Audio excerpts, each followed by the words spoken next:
8h15 et Virginie Calmel, c'est l'invité d'Audrey Crespo-Mara ce matin. Bonjour à tous, bonjour Virginie Calmel. Bonjour Audrey Crespo-Mara. Première adjointe d'Alain Juppé à la mairie de Bordeaux et numéro 2 du Parti Les Républicains derrière Laurent Wauquiez. Alors d'abord en Russie, Vladimir Poutine a été réélu, bon, comme prévu, c'est pas une grande surprise. Mais quelle est votre première réaction à cette image, l'image de Gérard Depardieu votant? Et oui, il est citoyen russe, si on peut voir l'image. On n'a pas l'image. Bon, on a vu Gérard Depardieu donc votant. Je vais vous dire ce que ça m'inspire, c'est merci François Hollande. En fait, on a des talents français et on les fait partir à l'étranger. Rappelez-vous, Gérard Depardieu, il est parti à un moment donné parce qu'il a refusé la fameuse taxe à 75%, le « j'aime pas les riches » de François Hollande. Moi, je crois que nos talents français, il faut les choyer, il faut leur donner envie de rester sur notre territoire et il ne faut pas les pousser dehors par des mesures fiscales qui soient trop dures et exagérées, ni par des propos qui soient stigmatisants. Alors la France, elle est un peu en froid avec la Russie dans le conflit qui oppose Moscou à Londres au sujet de l'ex-espion russe empoisonné. Que pensez-vous de l'attitude d'Emmanuel Macron, celle de la solidarité à l'égard du Royaume-Uni via le boycott du pavillon russe au Salon du Livre où vous étiez pour parler de votre livre? Est-ce que vous êtes solidaire avec cette solidarité macronienne? Non, ça m'a un peu choquée, je vais vous dire, parce que je crois que c'est important de conserver le dialogue. Je crois que la Russie, d'abord, est en proximité culturelle avec nous et qu'il y a des grands intellectuels russes qui étaient présents, qui étaient invités d'honneur au Salon du Livre et que cette façon de les ignorer est pour moi pas la bonne façon d'agir. Et je suis un peu déçue qu'il n'ait pas pris part, au contraire, à une volonté de nouer le dialogue, sachant qu'en plus, vous avez vu que Vladimir Poutine conteste vigoureusement les propos de Theresa May. Donc on ne sait pas exactement ce qu'il en est dans cette affaire, mais je pense en tout cas qu'il ne fallait pas boycotter les représentants culturels de la Russie au Salon du Livre. Alors il y en a un qui n'est pas en froid avec la Russie, c'est l'ex-ministre Les Républicains, Thierry Mariani. Il est de ces supporters de Poutine qui, comme Louis Alliot, vice-président du Front National, sont invités par Moscou en tant qu'observateur. Il est sur place, Mariani, qui veut se rapprocher aussi de Marine Le Pen, mais Laurent Wauquiez, qui a voulu exclure tous ceux qui se sont rapprochés d'Emmanuel Macron, ne lui dit rien à Thierry Mariani. C'est moins grave? C'est pas du tout comparable. Ceux qui ont été exclus, c'est parce qu'ils appartiennent à un autre gouvernement. Ils ont fait le choix d'aller dans un gouvernement qui est dirigé par Édouard Philippe et surtout par Emmanuel Macron. Et donc, ils ont franchi le Rubicon. C'est pas juste une déclaration, c'est qu'ils ont été dans l'action. Il est évident que si demain Thierry Mariani faisait un accord électoral avec le Front National, il serait exclu de la famille politique Les Républicains. En vue des européennes, s'il vise un accord, il sera exclu. Bien sûr, c'est obligatoire. Mais ce qui est certain, c'est que par rapport aux déclarations de Thierry Mariani, moi j'ai simplement envie de lui dire, est-ce que quand on dit qu'il faudrait se rapprocher du Front National... Un accord avec le Front National. Oui, un accord, est-ce que ça veut dire qu'on veut sortir de l'Union européenne, qu'on veut sortir de l'euro, qu'on veut 300 milliards de dépenses publiques supplémentaires? Bref, en fait, on voit bien qu'on est éloigné du projet du Front National et que ce serait le mariage de la carpe et du lapin. L'actualité, c'est aussi le soutien de Marine Le Pen au candidat Les Républicains à Mayotte. Premier tour hier, alors le duel est serré entre le candidat de La République En Marche et celui des Républicains. Si on résume, vous ne voulez pas vous rapprocher de Marine Le Pen, mais Marine Le Pen, elle se rapproche de vous. Donc si ça continue comme ça va finir par une rencontre, non? Non, je ne le crois pas. Une fois encore, pourquoi? Parce que nous n'avons pas les mêmes projets. Et le reste, c'est de la tambouille politicienne. Cessons avec la tambouille politicienne. Vous savez, les Français sont assez grands pour choisir eux-mêmes déjà. Moi, je suis contre les consignes de vote. Je pense qu'ils sont assez grands pour étudier les projets, voir ce que nous proposons. Je pense qu'ils comprennent aussi que nous sommes une vraie alternative pour proposer une autre voie par rapport à Emmanuel Macron et sa politique, mais aussi par rapport au Front National qui conduirait dans une impasse. Nous sommes capables d'apporter des solutions, et notamment pour Mayotte, sur la sécurité, sur l'immigration, avec de la fermeté. Quelle différence avec Emmanuel Macron sur la politique vis-à-vis de Mayotte, qui est le département le plus pauvre et le moins sûr de France? Alors justement, Emmanuel Macron, malheureusement, dans son projet, et depuis qu'il est au gouvernement, ne traite pas un des problèmes majeurs pour la France, qui est l'immigration. Nous proposons des solutions concrètes, avec des quotas d'immigration, avec à Mayotte, pourquoi pas, une révision du droit du sol. La loi Collomb ne va pas assez loin, selon vous? Non, elle ne va pas assez loin, elle ne traite pas assez les problèmes et surtout elle s'est limitée à l'asile politique qui est une toute petite partie du problème migratoire et nous savons malheureusement que les déboutés du droit d'asile ne sont raccompagnés aux frontières qu'à 4%, c'est-à-dire qu'ils restent sur notre territoire. Il faut renforcer tout le dispositif pour réellement répondre à une attente des concitoyens qui est de régler ce problème d'immigration illégale sur notre sol. Alors hier, Édouard Philippe a convoqué ses ministres pour se coordonner sur les réformes des 2 prochains mois. Reprenons le titre de votre livre dont nous allons parler, J'assume, et dans lequel vous n'épargnez pas Édouard Philippe. Quelles réformes à venir assumeriez-vous ? La réforme de la SNCF, par exemple. La réforme de la SNCF, c'est du macronisme, c'est-à-dire que c'est pas mal dans l'annonce. Il y a des choses, évidemment, sur lesquelles je suis évidemment favorable. Vous savez, 3 milliards de pertes par an, etc. Bien sûr qu'il faut réformer la SNCF. Il faut supprimer le statut de cheminot. Bien sûr. Et en plus, là, on voit bien que c'est une réforme à minima, puisqu'on parle de l'avenir, on parle des nouvelles générations, on ne parle pas des anciennes. Bien sûr. Vous auriez enlevé le statut de cheminot déjà à ceux qui sont actuellement à la SNCF ? Ce qui est certain, c'est que la réforme ne va pas assez loin, notamment sur le problème de la retraite. Alors on nous dit que ça sera géré plus tard quand on va s'attaquer à la retraite. C'est là qu'on verra si le gouvernement Macron est réellement réformateur ou pas. Mais ce qui est sûr, c'est que j'aurai voté cette loi. Et est-ce que vous ne serez pas solidaire des cheminots qui seront en grève jeudi ? Non. Parce que je pense qu'il faut de l'équité, de la justice, que le monde évolue et que le métier même de cheminot a évolué dans le temps et qu'aujourd'hui, la défense de ce statut est archaïque. Parmi les réformes du gouvernement des 2 prochains mois, il y a le projet de loi de Marianne Schiappa contre les violences faites aux femmes, texte de loi en Conseil des ministres mercredi. À ce sujet, on reparle beaucoup de Bertrand Cantat. Iriez-vous voir, vous, Bertrand Cantat sur scène ?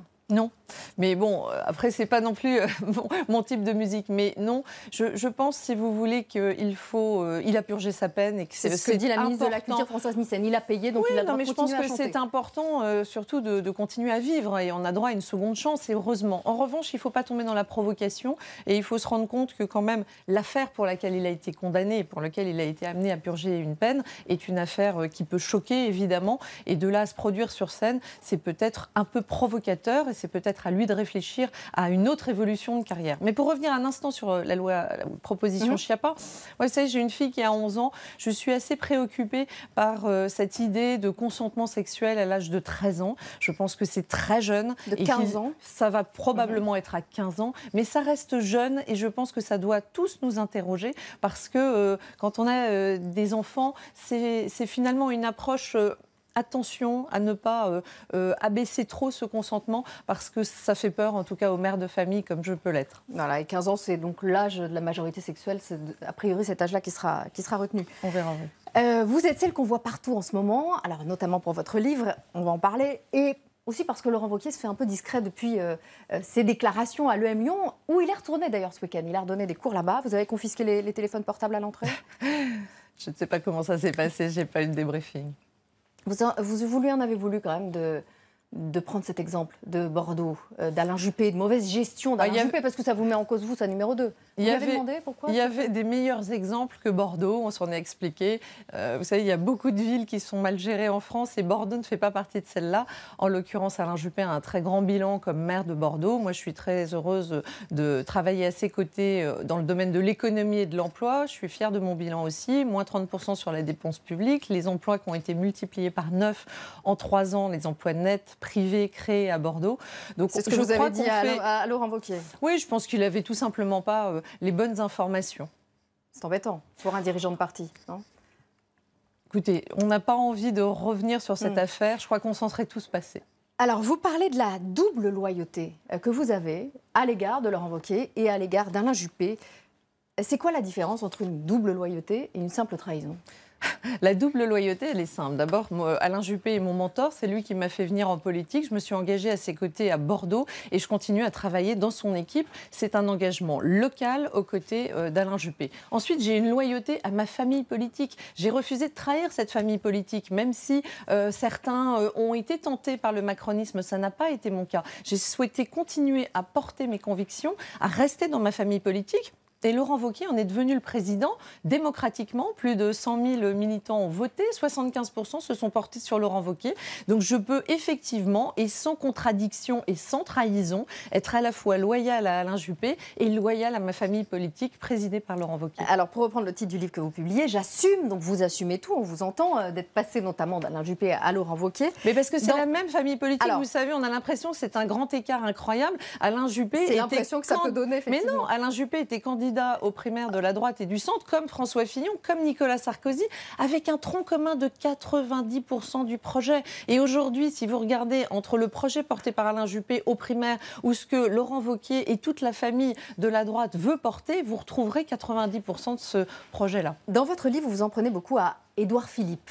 Non, mais je ne m'en prends pas du tout Juppé. à lui personnellement. Alors, vous dites quand même qu'il a trahi sa famille politique. Bah, c'est une réalité. Et c'est ce qu'on disait de vous aussi quand vous avez rejoint Laurent Wauquiez, ce que certains disaient de vous. Mais ça n'a rien à voir et j'aimerais bien qu'on comprenne la différence. Édouard Philippe, il est allé chercher un poste, il n'a rien négocié, il applique la politique d'Emmanuel Macron et il n'a pas importé au gouvernement ce qu'on aurait pu imaginer, voire croire. Moi, j'ai cru à un moment qu'il pourrait y avoir un accord de gouvernement et qu'il puisse y avoir une coalition avec la droite. C'est pas ce qu'il apporte, c'est juste du débauchage individuel pour avoir un poste, et on peut le comprendre, il n'a pas résisté aux appels de Matignon. Ce que je fais avec Laurent Wauquiez n'a rien à voir. Moi, j'ai gardé mes convictions. Je suis libérale dans le domaine économique, je souhaite un régalien fort pour notre pays. Je suis plus libérale que Laurent Wauquiez. On fait une équipe, elle est plurielle, elle est renouvelée, elle est paritaire, elle est rajeunie, et elle a ses différentes sensibilités. La droite, elle se reconstruira sur ces deux piliers, les conservateurs et les libéraux. C'est ça que j'apporte, et moi, je n'ai pas changé ni de vision politique, ni de conviction, et je continue à le faire au sein même de ma famille. Ça a l'air surprenant, mais la famille de la droite, elle a toujours abrité ces différentes sensibilités. Alors, vous êtes aujourd'hui numéro 2 du Parti Les Républicains derrière Laurent Wauquiez, alors qu'il y a encore 4 ans, vous étiez numéro 1 d'un groupe de production de télévision très gros, en démol. La télé, c'est donc un monde que vous connaissez bien, sans doute moins violent que la politique. Je confirme. Quoique. Christine Angot ne vous a pas ménagé récemment dans On n'est pas couché de Laurent Wauquiez. Le verdict des chroniqueurs télé est-il devenu plus effrayant que celui des Français ? Je vais vous dire, on ne va pas généraliser par rapport à Christine Angot. Je pense qu'elle fait plutôt exception dans le paysage audiovisuel français. Elle a montré une très grande agressivité, voire même, et c'est toujours étonnant quand ça vient des femmes, une appréciation très sexiste. Je considère qu'on ne définit pas une femme par rapport à ses conjoints.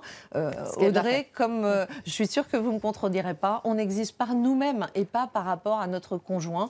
Et je pense que Christine Angot, de ce point de vue-là, montre une vision à la fois un peu archaïque, mais également une agressivité qui était, de mon point de vue, totalement déplacée. Est-ce qu'elle a quitté le plateau, comme ça a été dit, et pas montré ? Je ne sais pas, parce que moi, en l'occurrence, durant la séquence à laquelle je participais et sur laquelle j'étais sur le plateau, elle ne l'a pas quitté, mais c'est peut-être arrivé après.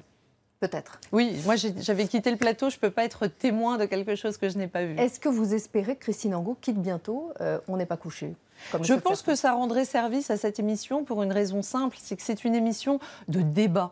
Et là encore, c'est contradictoire. Moi, à une époque, j'avais participé à cette émission face à Léa Salamé, qui n'avait pas été tendre non plus. Mais en revanche, elle créait le débat et elle laissait répondre l'intervenant. Là, on sent qu'avec Christine Angot, la difficulté, c'est simplement même de laisser... On a l'impression que c'est un tribunal, mais où vous n'avez pas de droit à répondre, pas de droit à la parole. Et ça, c'est dérangeant. C'est d'ailleurs pour ça que Maître Dupond-Moretti, d'une façon très chevaleresque, est venu à mon secours, parce qu'effectivement, je ne pouvais pas en placer une. Voilà, alors il est venu voler à votre secours, vous le dites. Il sera à votre place ici vendredi matin. Qu'est-ce que vous auriez à lui dire ?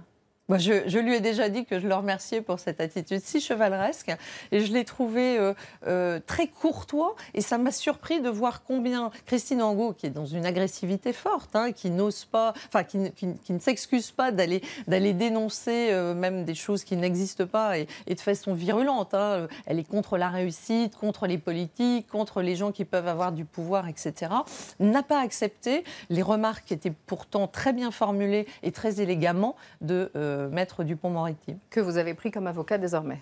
Oui, si j'en ai besoin, je saurai à qui m'adresser. Vous qui venez de la télé, au-delà de cet incident avec Christine Angot, est-ce que vous considérez que le service public remplit sa mission, que la redevance qu'on paye tous doit servir à ça, à ce type de buzz, par exemple ? Non, je pense que le service public doit s'enorgueillir justement de ne pas courir après l'audimat. Et une fois encore, faisons du fond. C'est pour ça que je fais de la politique aussi. Je crois que sortir des invectives, sortir des critiques, sortir des attaques personnelles grandirait tout le monde pour aller vraiment sur le fond. Qu'est-ce que les gens ont apporté, en quoi ils croient, quelles sont leurs convictions.